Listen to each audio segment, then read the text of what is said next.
Hello everyone! Welcome to the Ask the Chair panel. My name is Temrin, and I am the chair of CozyCon.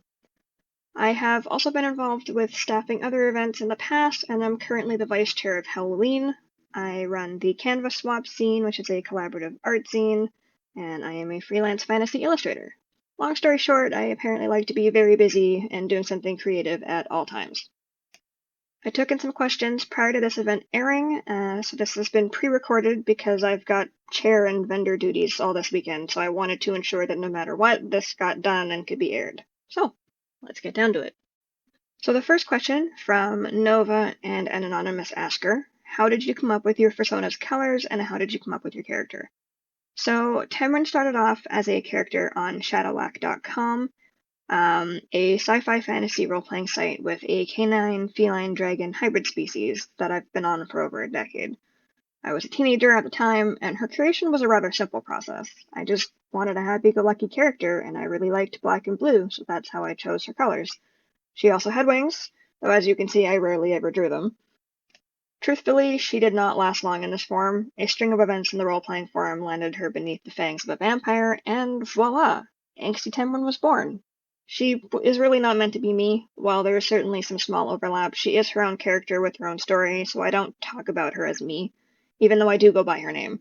There are actually two distinct versions of Temrin for this reason, but we won't get into that.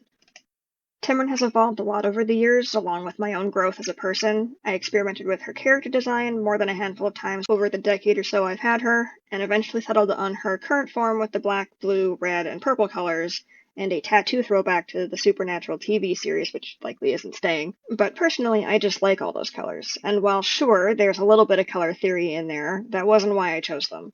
I wanted to show off more of her mixed species elements, though up until recently, I drew her however fit what I was drawing, and didn't really worry about her actual physical aspects that I wanted in her design. Sometimes you just gotta take some creative license with your muse and let it happen. The next question is from Zen. Having worked in both in-person and online conventions now, what are your opinions on the two? So they're both very different and they fill very different needs, but both are great in their own ways. In-person events are important for a lot of reasons. They allow folks an opportunity to see one another, make face-to-face connections, and a big bonus for vendors especially is that folks are generally more interested in buying something they can see in person and get instant gratification upon paying. It is a much more involved experience, and folks are aware of just how little time they have to really do things during the event. Attendees have also taken time specifically off of work for the event, so there's a lot less distractions. Whereas online, it is far more relaxed, and as I'm sure some folks have realized from this pandemic and those who've had to change to working from home at some point, there are a lot of household and life distractions that make joining an online event a little more distant for some. This also affects vendors in a very big way too. Just because you're at home and not traveling doesn't mean you can put in less work, it's just different work. From a marketing standpoint, you have to do much more at an online event than in one in person. In person, your work speaks a lot for you just from a person viewing it while they walk around the vendor hall.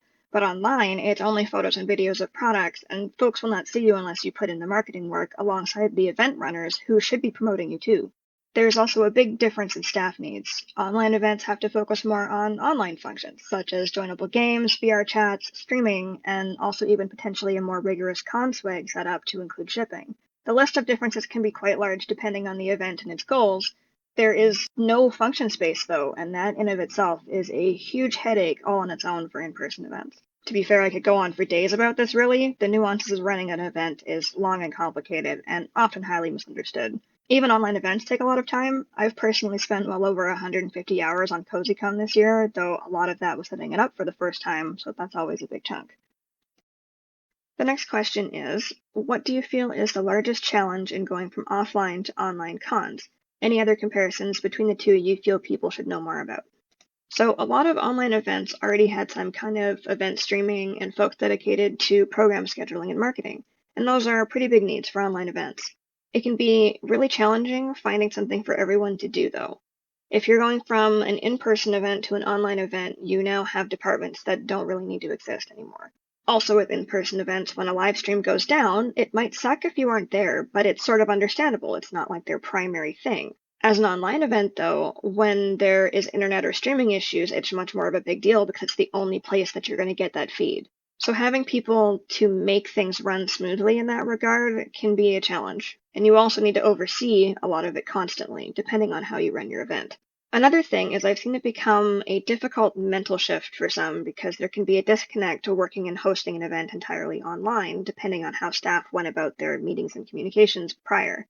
So text isn't always the best medium for good and clear communication since there's no tone and it will often reflect the viewer's own emotions in that moment.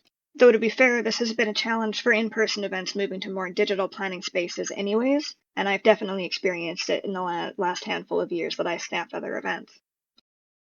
The next question is there a future for online conventions going forward to make them a permanent staple in the convention scene? So I don't think they're going away anytime soon. They existed prior to COVID-19, including one that I have run personally prior to that actually sparked CozyCon's emergence during the pandemic. I think they are necessary, and we've already been moving into a more digital way with in-person events for a while with event streaming and public chat servers. The biggest thing I think virtual events or virtual components of event really help with is accessibility.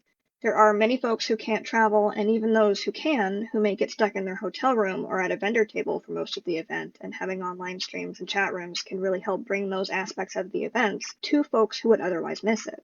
Sure, it can be sad that you're not there, but you can also experience and learn within your means if a convention isn't something you can do, and that is important. The next question is from Carter. Any tips for those wishing to open an online shop, and why did you choose Etsy over other online store options?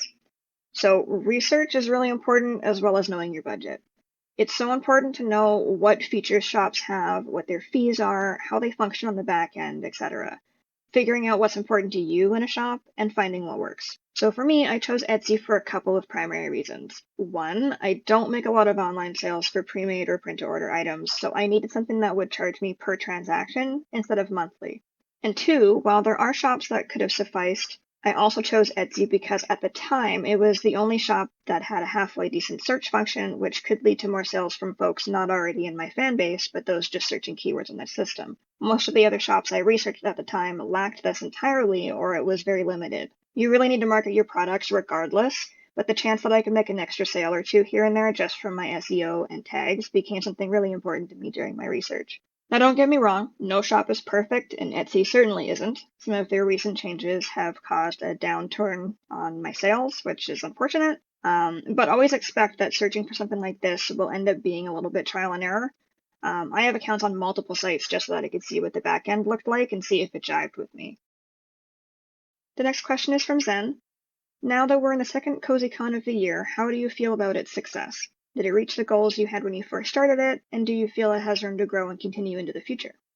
So CozyCon's primary goal was to give people a place to hang out and for vendors to sell their wares, considering right now, most events have been canceled.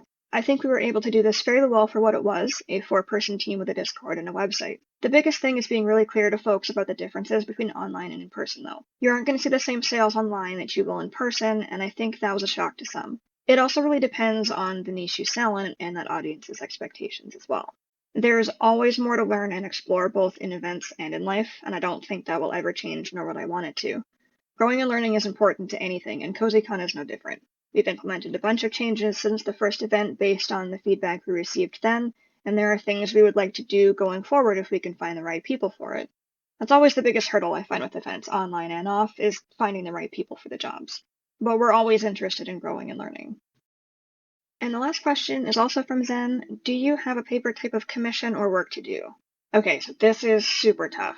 I really enjoy commissions, and each type I offer is something that I like for entirely different reasons. I like busts a lot because they can be really fun, but they're also a shorter project, which makes my brain happy for completing something. I also love references and getting to develop the character with the client, and while I love doing painted projects, they are very time consuming and much harder on my wrists than other styles, so physically I'm limited with those regardless of how I might like them. I enjoy commissions that have familiar subjects, and I enjoy those that are new and challenging.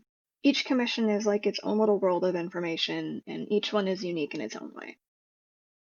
And those are all the questions I received, so thank you all for joining in, and I hope this was informative. Hopefully next CozyCon I might do another one of these if you guys liked it, and I will have a new form for new questions then.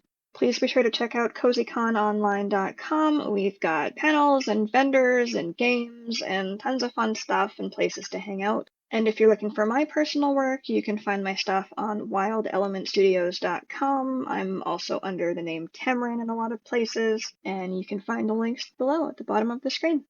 Thank you all, and be safe.